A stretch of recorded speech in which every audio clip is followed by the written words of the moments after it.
There is a large of number of questions asking from the Chinese. They are settled in some foreign countries for a business purpose. Although they are Gujaratis, they are living in United States, England, California, and so many foreign countries.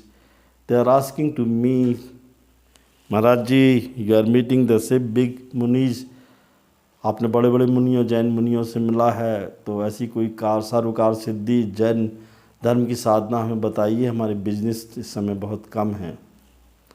तो मैंने कहा हाँ, मैं विद्यासागर जी से मिला, कई मुनियों से मिला, उनसे भी सीखा, और मेरे गुरुओं ने जो मुझे ज्ञान दिया इसके साधना के संबंध में आपको बता सकता हूँ।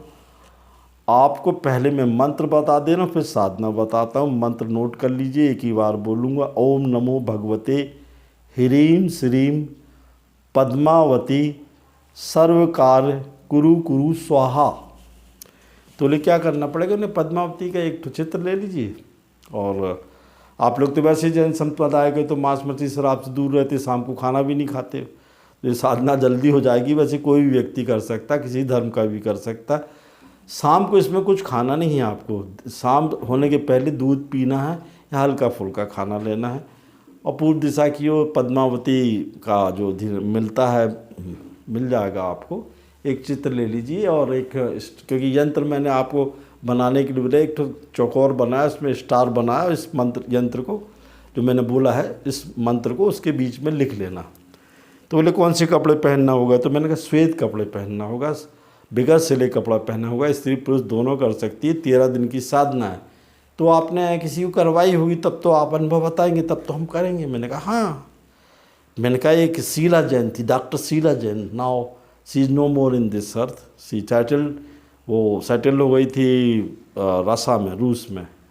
तो उसको मैंने साधना कराई थी, जैन थी वो। तो शीला जैन में से मिली, तो बोली महाराज जी, अब वो क्या थी कि हमारे जो प्रेम सिंह जी थे ना, जो प्रेम सिंह जी उनके दवा खाने जाते, फ्री में दवाई ले लेते थे। तो प्रेम सिंह जी ने बोला करवा दो इनकी साधना। वो हमारे बड़े अच्छे मित्र थे श्रीमान जी, मैं इसलिए बोल रहा हूँ, वो बहुत बड़े फिलासफर थे और एमए भी थे फिलासफी में। किया नहीं उनने, लौंडोई में ज़िंदगी बर्बाद कर दी और अच्छे अच्छे गुरु को साथ मिला, उनको छोड़ दिया। पर उनने बोला तो मुझे तो शीला जैन को करवानी थी ना साधना।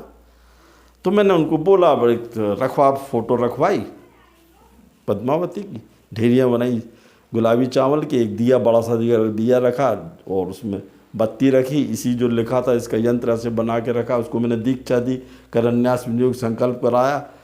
और फिर वो क्या थी, डॉक्टर नहीं तो थी, पेशेंट देखती थी, वो हर एक जो चाहती थी कि मेरे को धन आए। तो मैंने कहा किस लिए साधना करना चाहती है भगवती की? तो बोली मेरे को फॉरेन सेटल होना है, जबकि she was working in government hospital in संस्कार धानी। सो वाट, हमने कहा ठीक हो जाएगा। मैंने उसकी साधना कराई श्रीमान जी। अब वो उसकी माँ भी बैठी पीछे, डरती बहुत थी, डॉक्टर जरूर थी, डरपोक नंबर 1 थी। तो मैं भी बैठा पीछे कमरे में। अब उसमें क्या हुआ कि 10वें 11वें दिन सर्प आने लगे। क्या आने लगे? ऐसे सर्प, तरह तरह की आवाज़ें, पायल की आवाज़ें, डरावनी आवाज़ें।